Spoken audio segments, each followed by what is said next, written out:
거탐 결과 실제로 잘못 판단된 사례도 있을까요? 네, 있습니다. 제가 검사 재직 시절에 실제로 본 적이 있어요. 와, 소름. 거탐 결과는 법원에서 증거 능력 없다 그랬어요. 근데 이거 왜 하냐고? 원래 거부하는 놈이 범인이잖아. 당신의 삶을 평안하게, 법무법인 평안, 검사 출신 변호사 김규현입니다. 경찰에서 거짓말 탐지기를 요구하면 해야 할까요? 저는 검사 시절 거짓말 탐지기를 굉장히 많이 한 편입니다. 얼마나 많이 했냐면 너무 많이 해가지고 검사를 담당하는 검사관님들이 저를 알아보고 친해질 정도. 제가 검사했던 사례들을 다 모아가지고 대검에 보고를 했더니 검찰총장님이 상을 주신 적도 있어요. 그래서 아마 검사, 판사, 경찰 다 통틀어서 거짓말 탐지기에 대해서 저만큼 아는 사람은 아마 거의 없을 겁니다. 자, 오늘 거짓말 탐지기에 대해서 알아보겠습니다.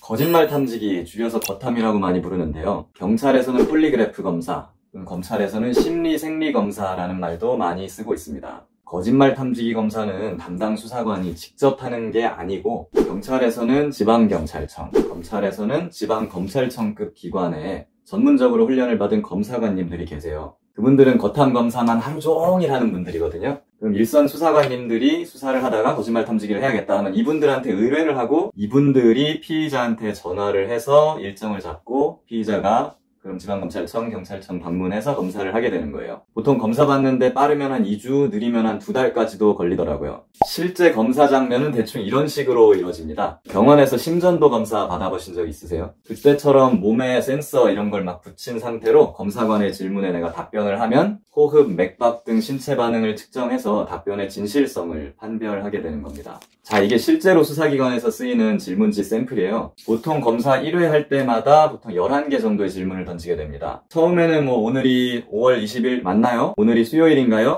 당신은 여자인가요? 이런 일반적인 질문으로 시작해서 피검사자의 반응을 한번 보고 그 다음에 당신은 그날 피해자의 엉덩이를 만졌습니까? 라는 핵심적인 질문을 몇 개 던지게 됩니다. 보통 11개 질문 중에 핵심적인 이런 질문은 한 3개 정도 돼요. 거탐 결과가 기계에서 그냥 진실, 거짓 이렇게 나오는 게 아닙니다. 결과는 우리 지진기에 보셨어요? 지진 나면 지진파 이렇게 그래프 가잖아요. 그런 것처럼 그래프로 나와요. 실제로 경찰에서 쓰는 거짓말 탐지기 그래프 차트는 이렇게 생겼습니다. 이때 당신은 여자인가요? 라는 일반 질문 답변 시의 신체 반응과 당신은 엉덩이를 만졌습니까? 라는 사건 관련 질문, 핵심 질문 답변 시의 신체 반응 차트를 전문적으로 훈련된 검사관이 해석을 하는 거죠. 그래서 그걸 해석해서 진실, 거짓, 판단 불능 3가지로 결론을 냅니다. 그리고 결과 보고서 형태로 결과가 나와요. 검사 보고서와 결과지는 이렇게 생겼습니다. 따라서 이론적으로는 검사관에 따라서 그 결과가 달라지는 경우도 가능은 하겠죠. 자, 결과가 정말 정확한지 대해서 이 검사 기계를 만든 업체는 당연히 99% 정확하다라고 말을 합니다. 그리고 수사관들도 대체로 결과를 믿는 편이에요. 사람보다는 기계를 신뢰한다는 거죠. 근데 검찰의 검사들은 그보다는 조금 덜 믿고 이제 법원의 판사들까지 가면은 잘 안 믿는 편이에요. 일단 거탐 결과 자체가 법원에 가면 증거 능력을 인정받지를 못합니다. 쉽게 말해서 피고인이 부인해버리면 판사는 그 거탐 결과를 보지도 못하고 판결할 때 이걸 근거로 할 수도 없어요. 그리고 참고로 특수부대 군인이나 이런 고도로 훈련된 스파이 이런 사람들은 거탐 기계를 속이는 훈련도 받는다고들 하더라고요. 근데 일반인 같은 경우에는 특수체질이 아닌 이상 속이기가 어렵겠죠. 거탐 결과 실제로 잘못 판단된 사례도 있을까요? 네, 있습니다. 제가 검사 재직 시절에 실제로 본 적이 있어요. 절도 사건이었는데 버스에서 옆 사람이 흘린 지갑을 몰래 이렇게 주워간 사건이었거든요. 경찰은 피해자 근처에 있었던 어떤 남학생을 범인으로 지목하고 추궁을 했어요. 야, 네가 훔쳐갔지, 빨리 불어. 그런데 학생이 정말 아니라는 거야. 아, 나 진짜 억울합니다, 형사님. 나 정말 안 훔쳤어요. 그래? 그러면은 거짓말 탐지기를 한번 해봐. 거짓말 탐지기를 했더니 거짓 반응이 따다 나온 거지. 그래서 경찰은 그 남학생 다시 불러가지고 야, 너 거탐 결과 거짓 반응 나왔어. 이제 끝났어. 빨리 불어. 이렇게 했는데 그래도 안 부는 거예요. 막 울면서 형사님 나 진짜 억울합니다. 안 훔쳤어요. 막 이러는 거예요. 그래서 경찰이 혹시나 해서 다시 한번 CCTV를 봤어요. 그랬더니 CCTV 영상을 확대 보정해가지고 다시 봤거든요. 그랬더니 그 옆에 있던 다른 아저씨가 그 지갑을 집어가는 거예요. 와, 소름. 이런 사례가 있긴 했는데 저는 거짓말 탐지기가 명백하게 틀린 사례를 검사 재직하면서 한 2건 봤어요. 근데 나머지 몇백 건 정도는 다 정확하게 맞아떨어졌던 것 같아요. 근데 그 정도면 99% 되지 않나? 구도. 경찰이랑 검찰이랑 거짓말 탐지기 하는데 차이가 있을까? 경찰이나 검찰이나 보통 미국에서 만든 같은 제품을 씁니다. 아까 검사 결과 그 차트 그래프를 보고 진실, 거짓을 판별한다 그랬었잖아요. 그리고 여기서 경찰, 검찰의 차이점은 경찰은 검사관 한 명이 질문도 하고 그 그래프 해석해서 결과까지 다 도출을 합니다. 검찰은 지방검찰청 검사관이 1차적으로 분석을 하고 그 결과를 대검찰청에 있는 다른 검사관한테 보내서 검증을 받습니다. 대검찰청 검사관은 사건 내용을 전혀 몰라요. 이 그래프만 보고 이거 진실로 판단한 거 맞아. 거짓으로 판단한 거 맞아. 이건 판단 불능이야. 이렇게 판단하는 거죠. 그러니까 검사관이 2명이 보는 거예요. 좀 더 객관적이라고 볼 수도 있겠죠. 왜 이렇게 되냐면 경찰 같은 경우는 거짓말 탐지기 검사를 너무 많이 해요. 일이 너무 많다 보니까는 검찰처럼 이렇게 2명의 검사관을 투입해서 막 검증하고 이렇게 하기는 상당히 어렵겠죠, 여건상. 그리고 검찰 검사 같은 경우에는 뭔가 정확성을 굉장히 중시하는 느낌인데 그래서 그런지 판단 불능이 경찰보다 더 잘 나오는 느낌이에요.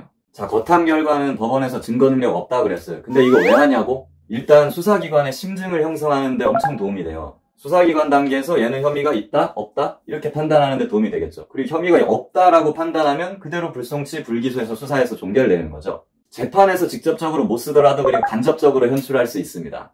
바로 검사가 피고인 신문을 법정에서 하면서 피고인 거짓말 탐지기 검사 받은 적 있죠? 어떻게 나왔죠? 거짓 반응 나오지 않았어요? 이런 식으로 그냥 추궁을 해버리는 거예요. 그렇게 신문하면 판사가 다 들으니까 이게 거짓 반응 나왔나 보다 하고 다 알 거 아니야. 어떤 상황에서 검사를 하냐고요? CCTV나 이런 객관적 증거가 없을 때, 진술이 양쪽이 다 엇갈리고 있을 때, 그리고 혐의가 애매할 때, 그리고 비교적 경미한 사건일 때 많이 합니다. 중대한 사건에서는 잘 안 해요. 만약에 했다가 결과 잘못 나오면 이거 망하거든, 수사가. 엄청난 차질을 빚어질 수도 있습니다. 성범죄 사건에서도 꽤 합니다. 절도폭행보다 중한 사건이기는 한데 이거 증거가 없는 경우가 굉장히 많고 진술밖에 없는 경우가 많아요.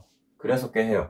아니면 수사관이나 검사가 이미 심증을 가지고 있어요. 있는데 그걸 보강하기 위해서. 내가 보기에 너는 혐의가 없는 것 같아. 그렇지만 그대로 불기소하기는 좀 애매하니까 확실하게 하기 위해 거짓말 탐지기를 하자. 아니면 넌 혐의가 있는 것 같아. 있는 것 같은데 확실하게 하려면 한번 물어나 보지 뭐. 넌 범인이 맞으니까 거짓말 탐지기 하자고 요구하면 아마 넌 거부하겠지? 그러면 거부했다는 걸 내가 수사 기록에 남겨놔야지. 이런 용도로 하는 경우도 있습니다. 따라서 유리한 상황에서는 검사를 받는 게 나을 수도 있어요. 어차피 믿자야 본전이니까요. 내가 진실을 말하고 있는 게 확실한데 입증할 만한 다른 증거가 부족하다. 증거가 많으면 아마 검사를 요구받지도 않겠지. 그리고 만약에 추가로 내가 그렇게 긴장을 하는 성격이 아니다. 그리고 건강에 문제가 없다. 그러면 받을 수도 있어요. 근데 정 꺼려지면 이렇게 할 수 있어요. 상대방도 받는다고 하면 저도 받겠습니다. 근데 상대가 안 받겠다고 하면 난 안 받겠습니다. 이렇게 하는 것도 가능해요. 이렇게 했는데 만약에 상대가 검사를 거부하잖아요. 그러면 수사 기록에 얘는 검사를 거부했다라고 남으니까 나한테 유리해지겠죠. 원래 거부하는 놈이 범인이잖아. 어떨 때 검사를 안 받아야 될까? 내가 진실을 말하고 있지 않다 당연히. 아니면 기억이 불분명하다. 내가 그때 꽐라가 돼가지고 술 너무 많이 먹어서 기억이 안 나. 그러면 당연히 할 수가 없겠죠. 그 유명한 곰탕집 성추행 사건 아시죠 여러분? 그 경우에도 거짓말 탐지기를 했었거든요. 근데 거짓 반응이 나왔어요. 아마 유죄 판결 받는데 그게 상당히 영향을 미쳤을 거라고 저는 봅니다. 그리고 어차피 나는 무혐의가 확실하다. 다른 증거도 많다. 이렇게 자신이 있으면 안 받아도 무방해요. 안 받겠다고 하면은 수사관이나 검사가 혹시 나에 대해 나쁘게 생각하는 거 아니야? 그럴 수 있죠. 그럴 때는 변호사랑 상담하고 상담해봤는데 변호사가 하지 말라 그래서 제가 못하겠습니다. 이렇게 하면은 보다 스무스하게 거절할 수 있고 수사기관의 심증에도 영향을 좀 안 줄 수도 있죠. 변호사를 선임하면 이런 게 좋아요. 받겠다고 했다가 나중에 거절하는 거 가능합니다. 검사 당일 현장에서도 거부할 수 있어요. 이 경우는 근데 민폐가 될 수 있죠. 좀 수사기관에서 인상이 매우 나빠질 수 있습니다. 그리고 지병이 있는 경우, 심장에 의료기기 장착하고 있는 경우, 약물 복용 중인 경우, 컨디션이 그날따라 매우 안 좋다. 지나치게 그날 긴장됐다 막 땀 뻘뻘 나고 막 이래.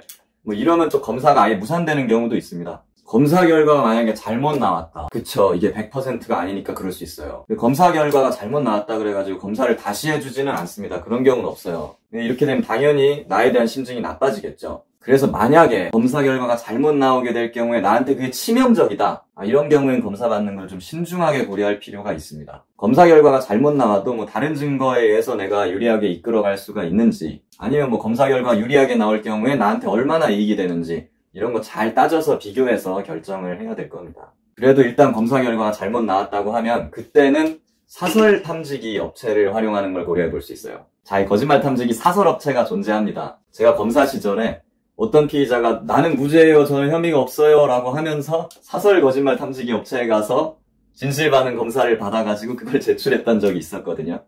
이런 거 근데 잘 안 믿어줘요. 물론 대부분의 업체는 중립적이고 객관적으로 할 거라고 생각합니다. 그렇지만 뭐 검사 입장에서는 이 특정 결과가 잘 나오도록 유도해갖고 뭐 이거 조작된 거 아니야 이렇게 생각할 수 있잖아요. 그래서 잘 안 믿어져요. 그럼 이런 업체는 언제 쓰는 게 좋냐? 아까 말씀드렸듯이 경찰에서 거짓말 탐지기 했는데 뭔가 잘못 나왔다. 이런 경우에 이제 사설 탐지기 업체에 가가지고 검사 결과를 받아갖고 내면 경찰이나 검찰에서 한 거탐 신빙성을 좀 경감시킬 수 있겠죠.